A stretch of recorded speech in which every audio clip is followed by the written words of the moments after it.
Well, the World Bank says Kenya has made progress in reducing poverty and inequality over the past decade. Speaking during the launch of the economic report on Tuesday in Nairobi, the senior economist at the World Bank said that poverty rates declined over the period but remain high by the standards of low and middle-income countries. Meanwhile, the central bank last week cut its benchmark lending rate for the first time in more than a year after the East African nation lifted a cap on commercial interest rates that it said had stifled credit growth and held back the economy. Well, let's get a sense of how all of these are being read in Kenya.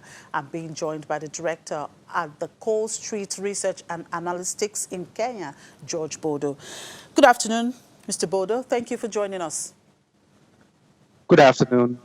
Well, a quick one. The Parliament finally voted to remove the rate cap. Do you expect credit to the private sector to pick up strongly in 2020? Well, we don't expect to pick up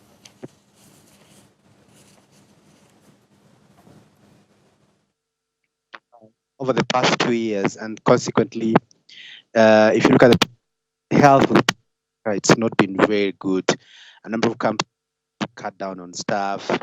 We've had massive staff layoffs, even on a household level.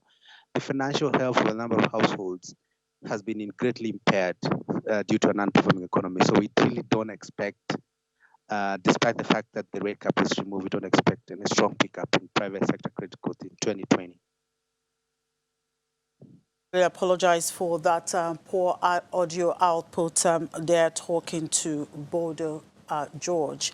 Well, let's look at the global oil market. Prices rose today ahead of a meeting of OPEC and its allies to discuss whether to extend production curbs to support the market, while industry data showing that U.S. crude stockpiles fell more than expected helped to lift prices. Brent crude futures were up 35 cents at $61.17 a barrel in early trade. U.S. West Texas Intermediate crude futures were up by 31 cents at $56.41. The Organization of the Petroleum Exporting Countries and Allies, that include Russia, a group known as OPEC+, are preparing to approve deeper crude output cuts this week when they meet in Vienna. OPEC members will meet on Thursday, and then on Friday, the OPEC Plus group meets.